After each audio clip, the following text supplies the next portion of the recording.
Is necromancy overpowered? Is necromancy balanced? What even is necromancy? Necromancy is the wonderful art of trying to raise a family from the ground up. And as a supporter of reusing and recycling, I like to practice it whenever I get the chance. To test if necromancy is broken, we'll be playing one of my favorite strategy games, Total War Warhammer 3. This is a wonderful fantasy strategy game where you can use dinosaurs to fight steam tanks, whilst dealing with an ongoing invasion from the chaos god of diabetes. Now, whilst this game does have a dedicated vampire faction, the art of necromancy takes a bit of a back foot. Zombies and skeletons make up the base tier of units, which 99% of the players will ignore after the first few turns and instead recruit these massive unstoppable monsters. However, I am the Spiffing Brit. I take things that others ignore and turn them into a new fun way to play games. Previously, we took Skyrim's terrible necromancy system and manipulated the ritual stone to form an unstoppable army. So today, I intend to do the same. I want to see if necromancy is overpowered. I want to win a campaign victory using just basic zombies. I want to beat the zombie-only challenge. Is it even possible?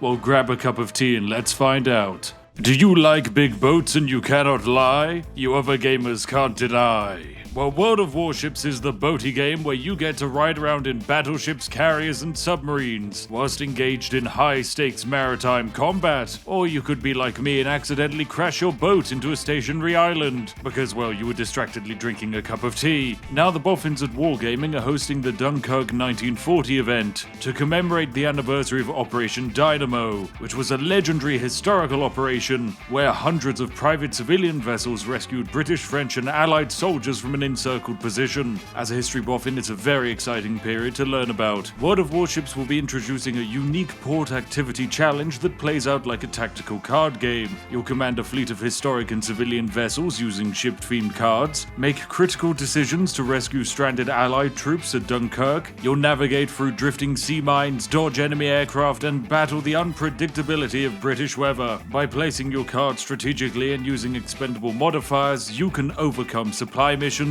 and maybe even riskier key missions. Master the deck, complete your missions, and earn historical rewards like the Tier 6 Premium Destroyer Gallant. Best of all, it's free to play on PC. So yes, it's a card-based strategy experience that pays homage to history whilst testing your naval wits. And if you're a new player, you can use my link down below to get 7 days premium, 1 million credits, 500 doubloons, a dynamo container, the Bliskvesius Tier 7 ship. Yes, anyway, onwards with the video. Welcome to the Vampire Counts, a faction of vampire accountants. We'll be playing as Helman Gorst of the Caravan of Blue Roses. I think he's a traveling florist or something. His special faction abilities are all focused on improving zombies. We can raise more zombies after battle. We even make our zombies do poison damage and have a bit of extra armor. But still, this is going to be a ridiculous challenge. Statistically, zombies are a pathetic roadblock. Yes, there are a lot of them in a unit, but with their attack stats so low, it's basically impossible for them to win in a fair fight. Luckily for them, I don't fight fair. So let's dive into the game and begin. Welcome to the world map on turn 1 of this grand campaign. We start out with a rather strong army and a hero who we will rename to Skelly Bob. The opening move we are meant to do is take our really strong army and smash this weaker rat army as part of a tutorial experience. However, we are instead going to remove all non-zombie units from my army. I will be keeping the corpse cart as this is a support unit that buffs our zombies.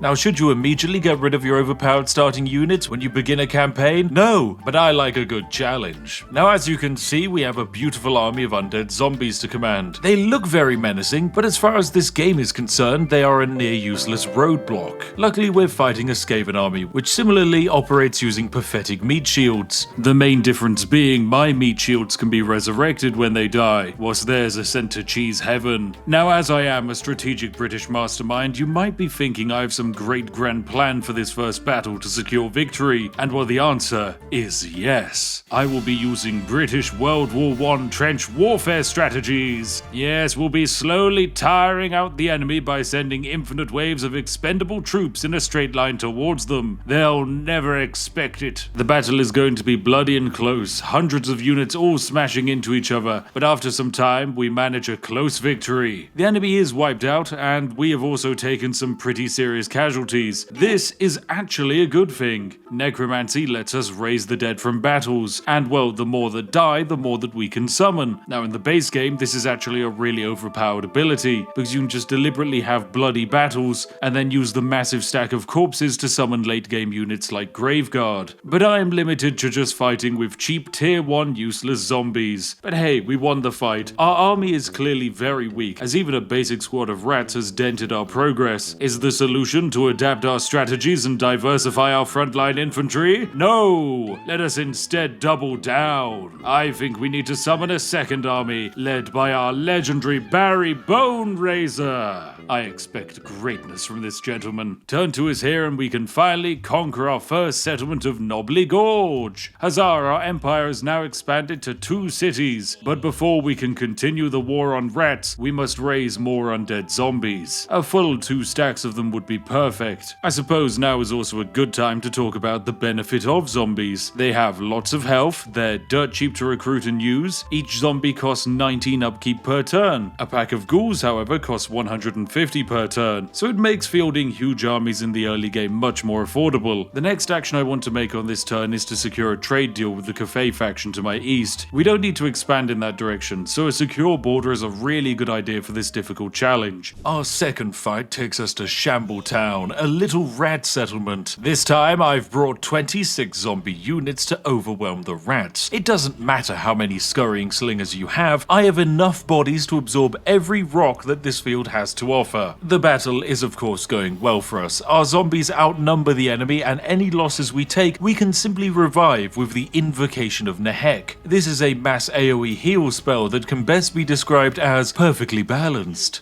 We do have one dangerous moment where Barry the Bone Raiser ran off to try and solo some rats. Now look, he might be a master necromancer, but 100 rats with pointy sticks almost killed him. Luckily we just throw zombies at the problem and all is solved. But this is a reminder of the mortality of the immortal. Turn 6 sees the biggest battle yet, a showdown versus the final boss of the rats, Sneer Frotskar. With 3 heroes and some very dangerous units, the game predicts we will lose most of our units, but I believe in our undead, so let's do this. We slam thousands of zombies into thousands of rats in a chaotic fight. Our healing magic comes in clutch again and keeps our front line solid. As one zombie falls, another gets up and carries on the fight. But still, I'm not confident. The main problem we face are the rat assassins that will just beeline to killing our lords. Necromancers generally are slow old men who will die to a strong gust of wind. In a normal faction, if the lord dies, the troops might get upset and run away, but chances are they'll continue the fight. If a necromancer dies, well, they're the only thing actually keeping the army summoned, and we do genuinely almost lose our lord to one persistent rat, but thankfully we can bravely run him away. Still, we prevailed and won, but those sneaky rats mostly fled before we could eliminate entire units. If we were using fast-moving cavalry and monsters, then we would have decisively destroyed them. Instead, here we are with shambling zombies and retreating rats. It's a terrible combination. Still, provided I can attack them next turn with both my armies, we'll win this no problem. It's an ambush! Barry Bone Raiser and his undead horde have been singled out. This is a terrible situation. It is not looking good for us. Well, surely we can still clutch a victory. I mean, we did it before.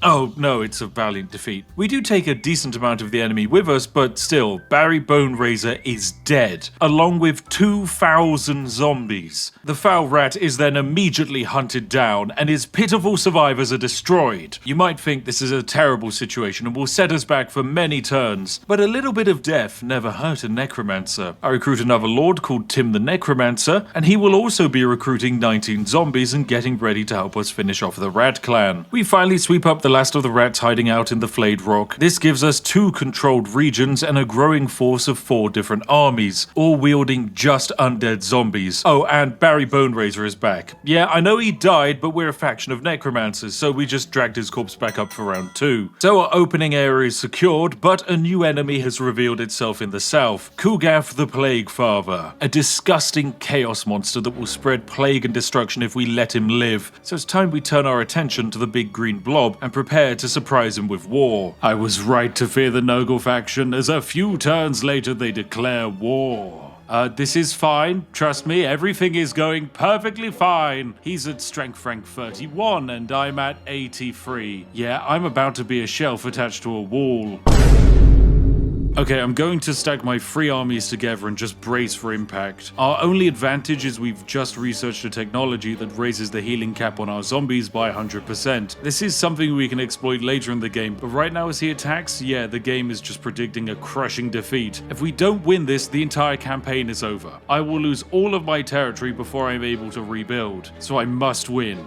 Let's fight. What followed is one of the most intense fights I've ever managed in Total War. My huge front line bracing against a tide of green abominations. Nurgle's faction is all about debuffs and regenerating health. My strategy is all about using healing spells to keep my forces alive. This meant that our 2 very tanky front lines were countering each other incredibly well, but I had one advantage: my battlefield healing cap. You see, to balance the game and stop situations where units could be healed forever and become unkillable, the game introduced a battle healing cap. The problem is we've just doubled our battle healing cap with technology. This effectively doubles their health pool, making our front line a solid wall of zombies. Even with my wall now stronger than ever, the enemy has huge monstrous units that are so armored I genuinely can't do damage to them. Instead, I have to sacrifice entire units to keep them pinned down and tire them out. Eventually they get so tired and worn down they begin to crumble. Thousands of zombies were lost, but we did win, and because of the power of necromancy, we can immediately resurrect most of them. We march south to take Shattered Stone Bay, and with our enemy's armies now scattered trying to rebuild, we are able to rapidly sweep south, capturing settlements and eliminating the Nurgle threat without needing to have a proper fight. So, some of you might have already written a lengthy complaint in the comment section about this game looking terrible, and yes, that's because I'm actually playing on medium graphic settings. You see, when the average battle has 6,000 slow-moving zombies, your computer starts to take a bit of a hit. If I played on Ultra, I could probably fry an egg on my graphics card. Anyway, with our starting area secured, we're now on the hunt for overpowered upgrades that will make this challenge possible. We are on a time limit though for 2 reasons. One is that the AI in this game has an anti-player bias, meaning some factions will beeline across the map just to fight you. And the other reason is because the longer we play, the more the AI will get rid of their basic units and start fielding huge death stacks of mythical monsters. Eventually, it will become statistically impossible for us to win any fight, so we need to outpace the game. To our distant west lies the Broken Teeth region, home to the first of many unique monuments I want to grab. This one can give a physical resistance bonus to our zombies and lower the cooldown of our spells. The only thing standing in our way is a minor faction of trolls and a major quantity of rats. Yeah, that ruin of Bitter Bay might look abandoned, but you don't get 100 rat corruption for nothing. Now, the start of our campaign has been a little touch and go, and necromancy isn't exactly looking overpowered yet, but our starting zombie army is getting ready to come online. Our main campaign strategy is one of overwhelming numbers, but what if we also improved those zombies and made them at least a little bit usable? Well, I've dived down the technology tree to take the zombies from a useless 5 attack and 6 defense to Herman zombies here now having 30 armor, 19 attack and 21 defense. That is just fantastic. Wow! And as Herman has reached level 12, we can pick up some of his unique bonuses, like Unholy Fury here that provides plus 12 attack to all zombies and all armies. This is an insane bonus to have. So we start our trolling of the trolls with the Helmengorst mega stack of undead. With this we can besiege Mandalore Gaming's holy site known as Pig Barter. The fight is simple enough and Helman levels up, letting us grab a 10% ward save for all zombies, which is insanely strong. It's basically a flat 10% less damage. Normally when leveling you can only pick 1 skill point, but I play with a mod pack that grants 2 skill points per level. I find that this makes the AR legendary lords a lot more legendary, which is unfortunately a decision that kind of bites me in the bottom later. But enough of that. Our second skill goes to Uncanny Resilience. This is the single most overpowered nonsense skill in the game. It raises the healing cap of zombies by 500%. And because the developers blundered the calculation here, the healing cap actually stacks and multiplies. For example, each of our individual necromancer lords can also raise the healing healing cap of zombies, all of it getting multiplied. So yes, this is not even the maximum that we can achieve, but already our undead have an absurd health pool. So the trolls are gone and Hellman can finally grab the final part of our main starting strategy, the Ever Onward skill. This not only gets a plus 50% weapon strength to zombies, it also grants them passive healing in combat. This means that we don't even need to cast healing spells to have our frontline zombies begin to heal. This is incredibly overpowered and absurd that the developers even included it into the game. Oh, our new legendary lord is ready for duty. It's Manfred von Karstein! Normally, the only way to recruit a legendary lord is to confederate your factions together, but the AI is a mess to deal with in diplomacy, so I've grabbed a mod that lets me take in defeated factions as refugees. Of course, we will recruit this lord focused on vampire knight units and fill him with useless zombie chaff. This mod might seem overpowered and unfair for me to get this advantage, but remember, the AI also can recruit fallen faction lords. This, of course, could absolutely 100% not go wrong, and the hubris of my decision won't backfire later. That's a British person guarantee.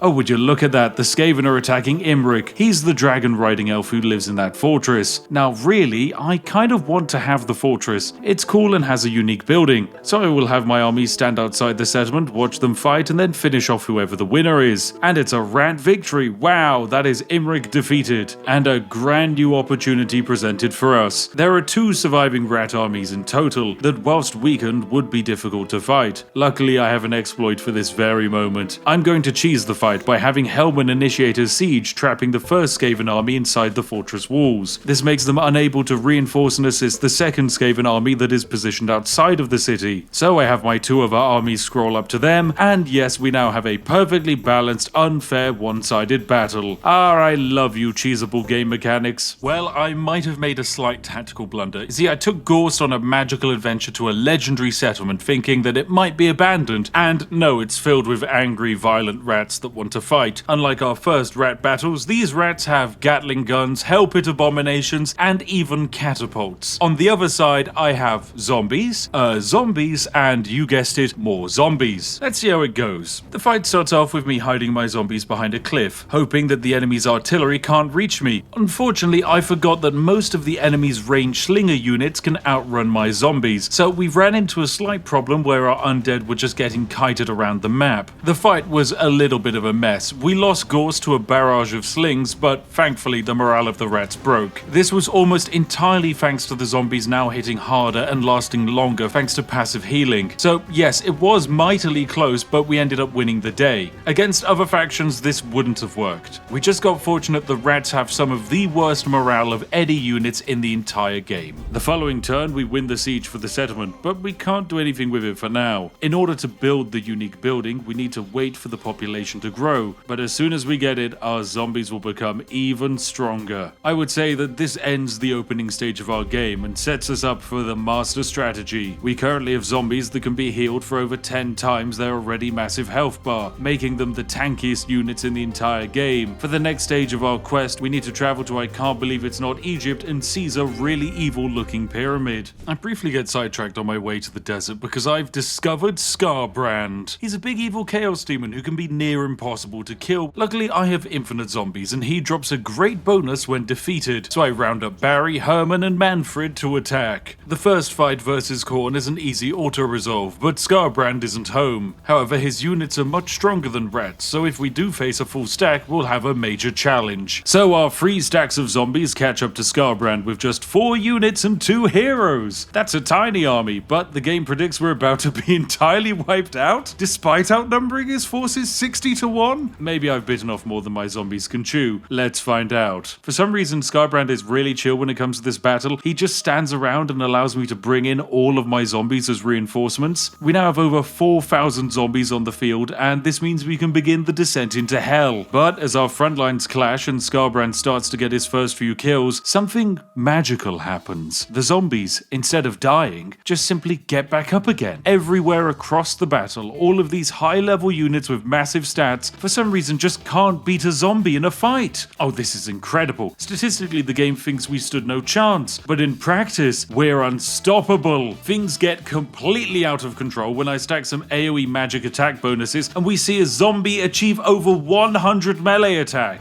This is meant to be the game's worst possible unit. it! A mindless rotting corpse that is a meat shield! But no, they're now somehow able to fight back. In total, despite the enemy getting 385 kills, we've only lost 169 zombies, all of whom we get back from the end battle reward choice. There was genuinely no cost at all for us to do this battle. Now, the main reason we chased Scarbrand down is so that we could grab the unique Blood Quencher trait. This gives all of Hellman's troops more charge bonus and more weapon strength. Oh, the snowball grows even more powerful now. This is going to be a big turn for us. Off in the distant west, our main force is laying siege to the Great Black Pyramid, but back home in the east, a surprise invasion has been launched. I have been bribing my neighbors to maintain good relations with them, but somehow the strongest faction in our game, the Maggot Host, has run across the entire game map and through independent people's lands and charged down one of our weak defensive armies. This army is so pathetic I didn't even bother to rename the Lord. The game is predicting a decisive defeat, but surely I've proven that the power of zombies is not to be underestimated, so I line up my brave army of elite zombies and get ready to make history! Okay, unfortunately yes, the battle was a complete disaster. Still, whilst the game shows a decisive defeat, it's actually not that bad. We defeated some of the enemy's army, and the troops that we did lose cost us basically nothing, so we can just build a new army and go again for round 2.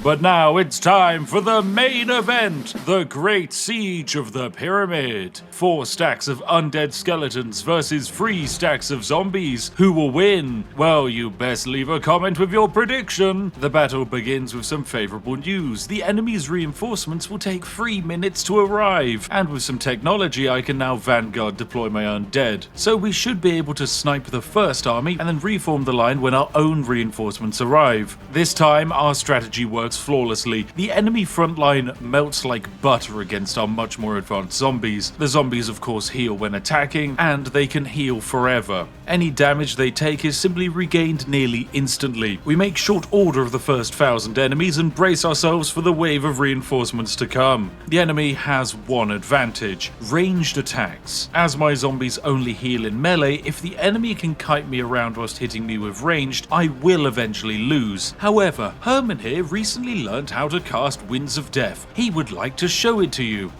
And oh dear, there goes 3 entire units of archers. That's perfection. After a bit more of running our zombies around, smashing our enemy's flanks, and sending Manfred to deal with the artillery, the battle is won. We lost a total of 87 units to the enemy's 6,709.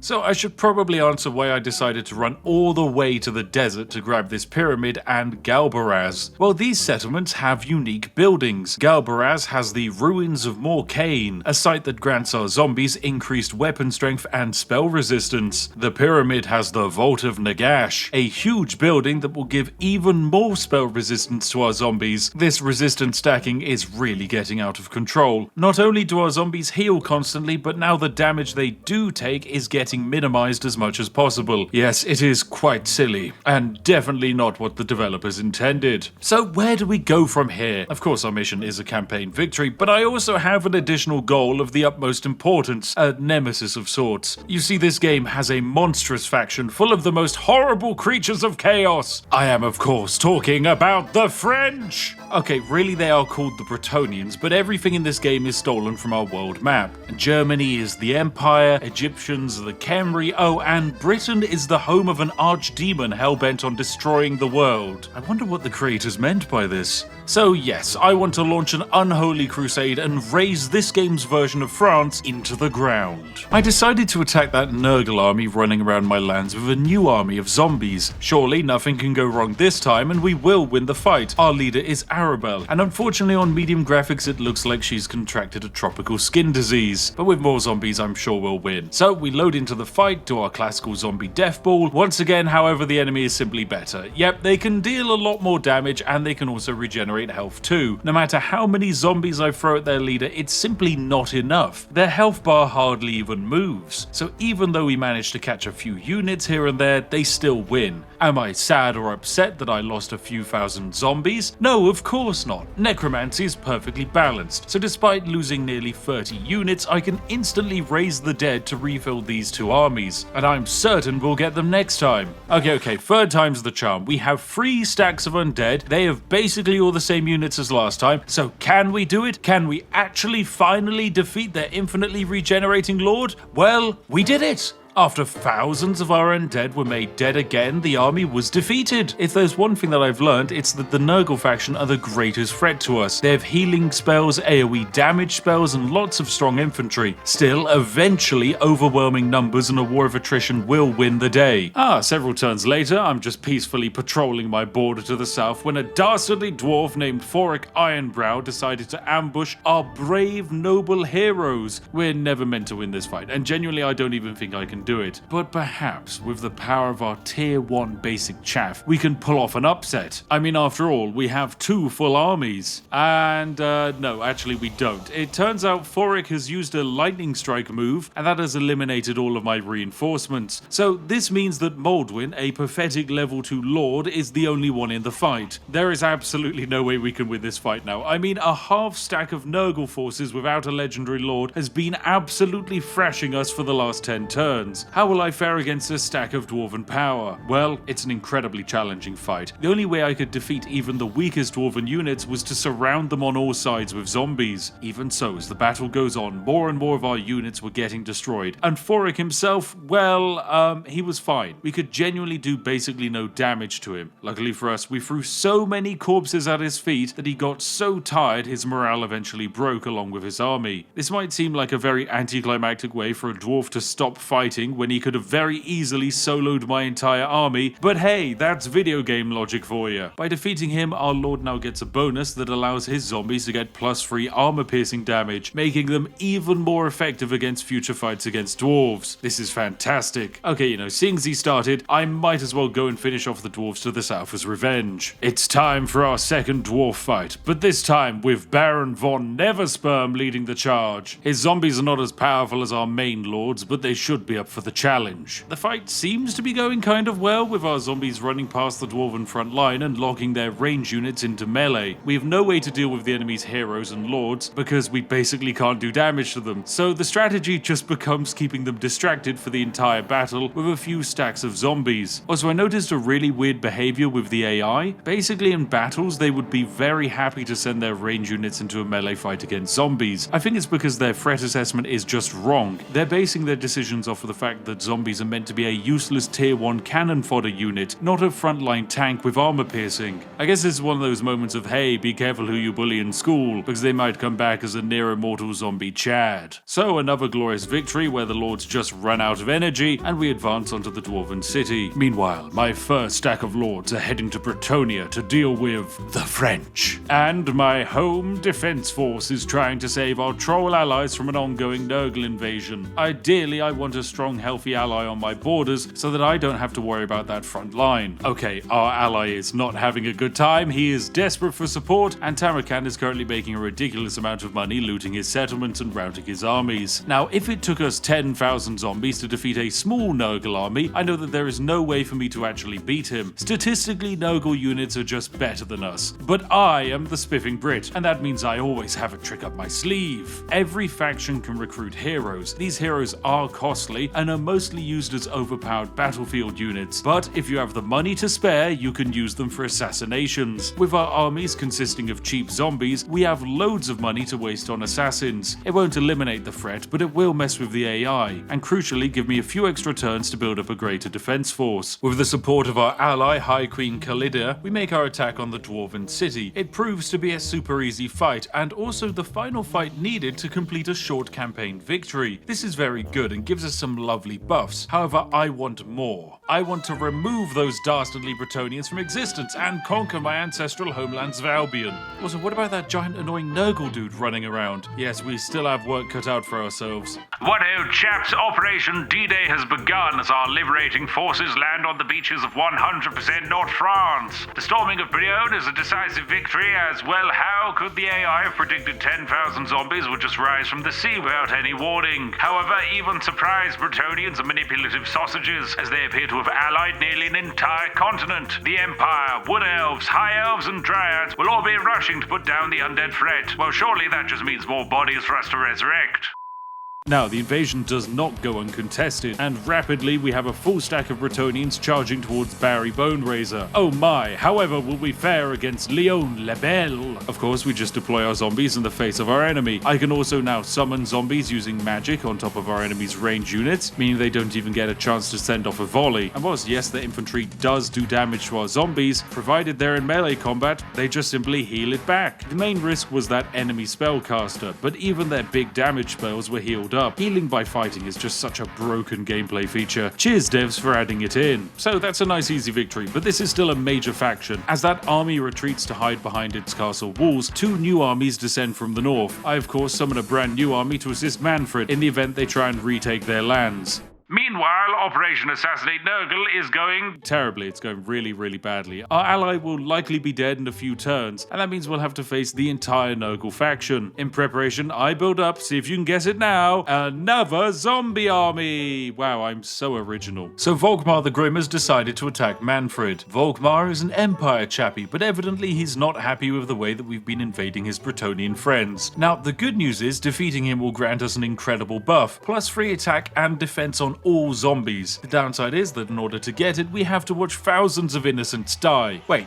Hang on a second, that's not a downside, that's glorious entertainment! Of course, we just sent in Manfred on his massive murder dragon and watch as our already wounded zombies have no problems against the late game Empire infantry. The only challenge is fending off enemy archers, but even so, we only lose 102 zombies to the Empire's loss of 831. Oh no, the great Nurgle invasion is upon us. Tamerkan the Maggot Lord with two armies has descended upon Karak Karkaten, a small village defended by two weaker armies. Let's see how this battle shapes up. Despite my best efforts and valiant attempts from my undead, we only took out 243 of the enemy's forces. In total, just 3 units wiped out and probably a huge amount of experience given to them. This is a total disaster. Okay, fighting Nurgle is a bad idea. We'd probably need one of our main stacks to come back home to win, but as they're on the other side of the planet, it just doesn't make sense. Luckily, I can recruit an entire new stack of 20 zombies each turn, meaning we can keep Nurgle in a perpetual loop of just fighting the same undead army over and over again. Think of it like an endless purgatory. However, there is still a fate worse than that, for over on the Bretonian front, we're now facing the legendary lords of all the defeated Bretonian factions rolled into one. Yeah, remember that mod I installed that allowed me to recruit Manfred? Well, the Lioness is here, with 3 armies about to solo poor innocent Manfred. Now remember, 3 full armies are not enough to defeat one Nurgle, so let's just see how one of mine does against 3 of theirs.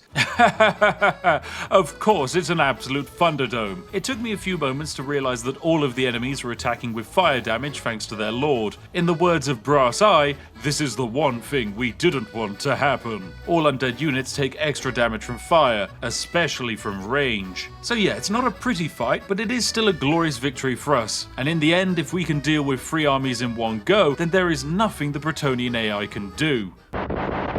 Breaking news, ladies and gentlemen. Update on the Bretonian front. Yep, there are only a handful of settlements left to take. The allies of the Bretonians have been trickling in, but ultimately, if a greatsword infantry can't deal with a rotting pile of bones, why even bother trying? Looks like the Frenchies are going to kick the bucket.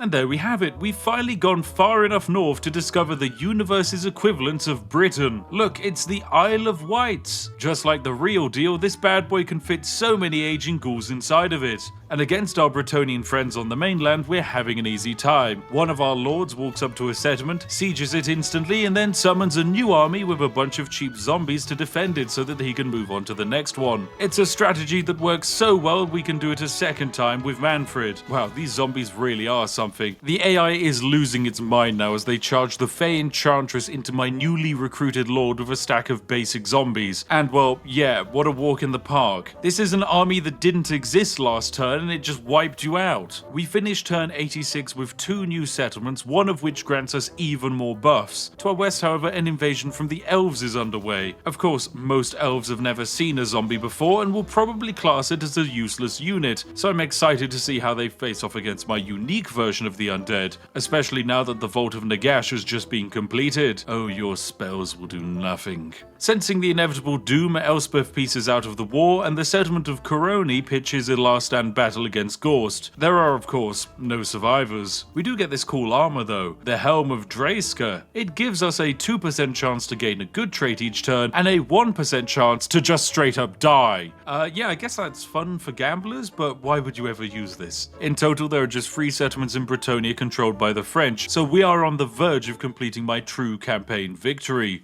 In an unexpected twist, the Chaos Dwarves have decided to attack us. Unfortunately for them, I have about 10 armies just chilling at home, itching for a fight, or maybe they're itching because they're made of decaying, rotting bodies, but who knows, I want to fight anyway. After capturing Montfort and Grung Zint, we have just one settlement remaining, Castle Artois, the last bastion of Bretonnia, and we'll have this bad boy next turn. On the Chaos Dwarf front, I'm summoning an entire stack of zombies from thin air. Yes, this is such a broken build. The ability to just teleport a full army into existence at the click of my fingers means that the AI simply can't react to my actions. I think it's the equivalent of playing chess against someone who can turn any piece into a queen at any moment. They don't have to play by the same rules as you. So the Chaos Dwarves attack, expecting an overwhelming victory. However, I've built maximum defensive buildings in all of my territories because I have nothing else to spend my money on, meaning that these poor sausages are in for a rude awakening. I even have an undead dragon on the garrison. That said, their leader is a super dangerous wizard who starts the battle by basically casting an instant death spell on one of my zombies. I retort by sending some spells back along with my towers, which appear to instantly kill him. What? I think this must have been some kind of physics bug because there's no way any of my spells should have been able to one-hit him. Anyway, cheers devs for the hand. And so on turn 90, the defenders of Castle Artois run out to face us, and it's an easy victory, giving us the final part of my Bretonian puzzle. It's glorious and I am incredibly satisfied. But we must now begin the march with Barry and Gorst to claim those lovely British Isles. Gorst lands on the Isle of Wights with his invasion force. For some reason, the demons that usually inhabit this land have been getting dominated by the French. A curious thing, as the French have never managed to invade the UK, and that's a certifiable British history fact. The dastardly lioness decides to attack poor innocent Barry, but of course we're fueled by a desire to reclaim Britain, so it's an easy auto-resolve. We then sweep in and colonize Conquata,